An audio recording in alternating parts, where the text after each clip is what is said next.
Hey y'all, it's Laura and welcome back to a Bella Boulevard video. This time we are still using Spell on You, which is a Halloween collection. However, we are not scrapping Halloween photos today. No, these are actually from a trip to the nail salon. And they feature my second oldest, Charlie, and Charlie is non-binary, so sometimes they feel a little bit more feminine, sometimes more masculine, and I allow them the freedom and the time to express themselves how they feel is best. And that sometimes means getting your nails done, and sometimes that means cutting your hair real short, and sometimes that means experimenting with your style. And I don't know about y'all, but when I was growing up in middle school and high school especially, I did a lot of experimentation with my style.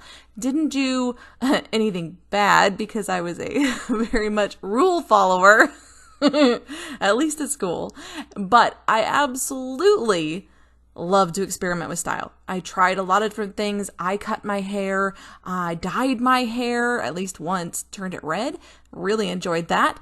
I played with color, played with style, and I think that is something that we can offer our kids as an option to really figure out who they are. So it's very important to me that my kids feel free to express themselves, and I really encourage it. I encourage my kids to figure out who they are in high school, because when you go to college, then it becomes more influenced by what is everybody else doing? Should I fit in? Should I stand out? All of those things. But in high school, I think that's a really good opportunity to kind of figure yourself out.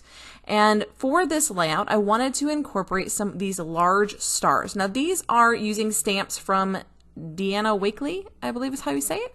And they are just some art journaling stamps that I had in my stash. So I went ahead and stamped them out with some black ink and then cut them out.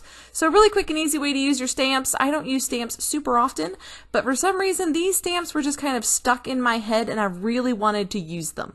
And so I went ahead and incorporated them in this layout. Now this is going to be a star-filled layout, just to prepare you.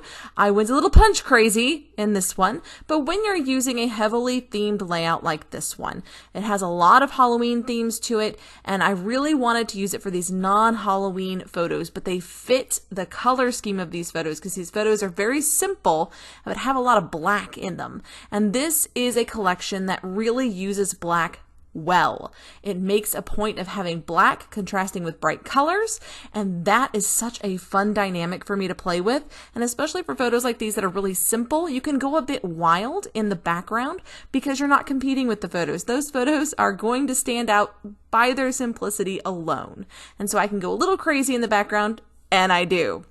I started out with some panels of paper that have black and white polka dots, and then I'm going to play around with some papers here for a center strip. And the reason I put a strip in the middle, because remember this was one large piece and I cut out that small narrow section, which I'm now going to use as a template to cut out a bit of this other paper. And the reason I did that is because I wanted to create a little bit of interest in the background, and having a solid black background was not going to do it. But I also wanted to create an anchor point for my photos. So this little strip of brightly colored stars in the middle of my background is going to create an anchor for me to set my photos on top of and build my layout from there. And it feels like there is a foundation underneath of my layout because I have this anchor point. Now I am using my T-square ruler to try to get these panels in some sort of a straight-ish fashion on the background. Does pretty well, actually. And I'm eyeballing it a lot still, but I thought it would be good to at least attempt to get them on straight. But I will add on more and more and more because I really enjoyed this process.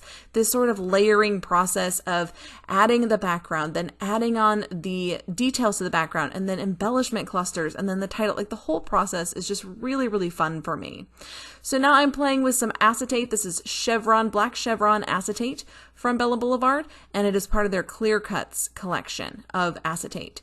And I'm going to take these little stamped stars and kind of tuck them in behind my photos to give a bright contrast against that black background. So that black stamping still mixes in quite nicely with the black background, but the nice white crisp cardstock peeking out from underneath that stamping helps to make those photos pop off of the page. Now, I have a bunch of scraps from this collection because I have been using it a lot lately in the last couple of months, and so I have decided to go ahead and use up as many of these scraps as possible to create some punched stars. And this is a great way to use themed papers that maybe feel like they're a little tricky to use on non-themed layouts. So for in this case, this is a Halloween collection, and I'm using it on a very generic set of photos.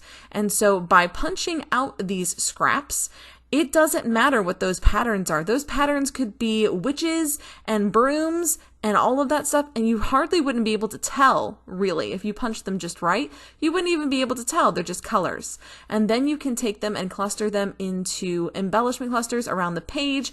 You can add them as their own little, like, going off the side of the page. You can create a design. So you could do like a diagonal design from one corner to another. I do that pretty frequently. You can do a vertical or horizontal design, creating that band that I used in the background behind my photos. You could create that with punch stars and just create your own little sectioning, add your little stars on top. So however you'd like to play with it, punches are a super versatile tool to have in your tool belt. And I really, really enjoy it. I've had a lot of requests for punched layouts, so layouts that have a lot of punch shapes on them. And so this is the first of those layouts. There's going to be more. I've decided to go ahead and leave my punches out on my desk, and that kind of encourages me to use them, I find. When I have everything's just sort of within reach, within eyesight, it just encourages me to use it. So if there's something I really want to use, I go ahead and leave it out on my desk, unless it's something I think my girls will get into, like my scissors. Then those do not get left on my desk. But the punches, they don't mess with too much. They're not very interested in those. So I will go ahead and try to incorporate punches into some future layouts as well for this month and probably next month as well. Now, occasionally you will see shadows popping up on the left or the right of my workspace, and that is usually Olivia. Olivia is my second youngest, one of my twins, and she is always very interested in what I'm doing. And so quite often she'll come over and lean over on the side of the desk there and just kind of watch me work, just curious, you know, wants to see what I'm doing. And sometimes she'll point to something on the layout. Sometimes she'll just walk away. This time, I think that's my hand that's sitting there. But every once in a while, if you see a shadow sort of pop up on that left side, that's usually Olivia. She just comes over and checks it out, just see what I'm doing. And I'm just going to keep playing around. I'm just auditioning. I'm putting these stars where I think they look cool and keep going. I just keep going until I love it. And if it gets overwhelming, I will take it all off and do it again because I really enjoy this process. This is a lot of fun. If you see a couple of pieces, oh, that doesn't look quite right, go ahead and pick it up, move it around somewhere else.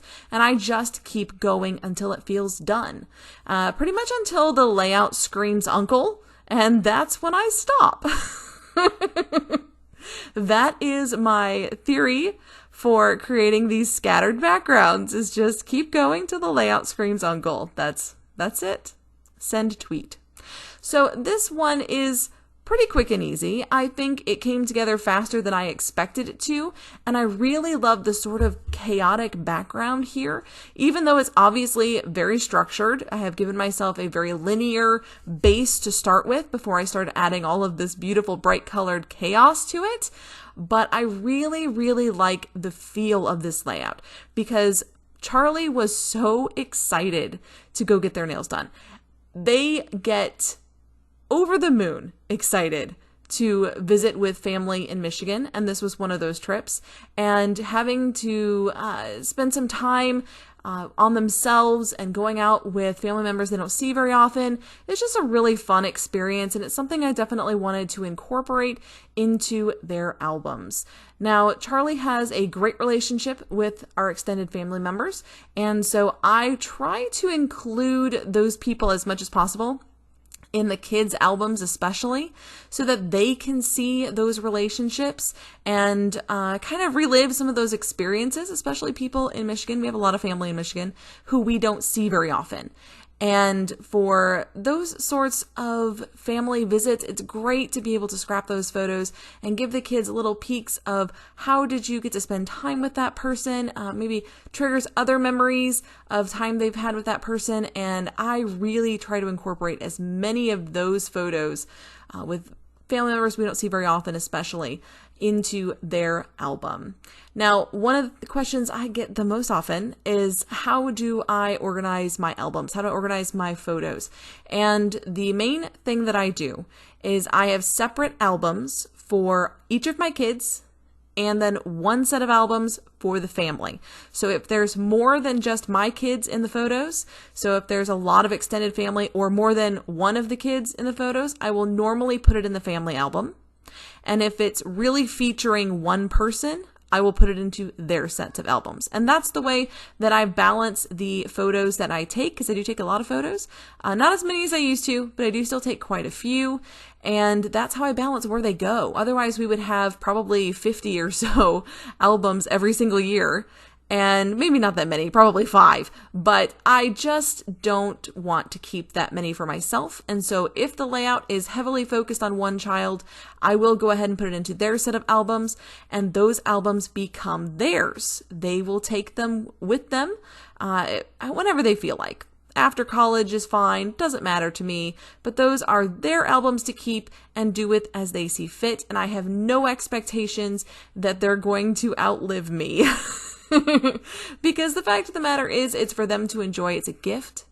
And so I don't worry about these. These are fun. I make sure to have fun with these layouts. And that way, if they never see the light of day again, it's okay, because I've created them with the express purpose of having fun and for sharing those stories with my kids, and what they do with those stories is on them. And I think that's a good concept. I think it's a good thing to kind of let go of the story once it's been told, and let your child do with it what they will, because the fact of the matter is, you can't control everything, and it's hard for me to say, but you really can't control everything. And so sometimes it's good to just let go, have a little bit of fun, and let it go. So now we're adding on some more stars, because I just didn't have enough on this layout. Brought in some little enamel shapes that are, and epoxy shapes, and some stars that were stickers, as well as our title, which was off of the doohickey sticker set as well.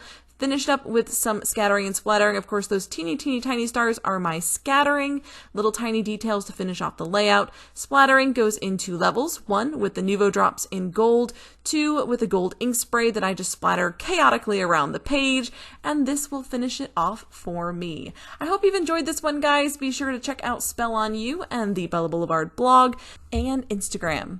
Until next time, bye y'all.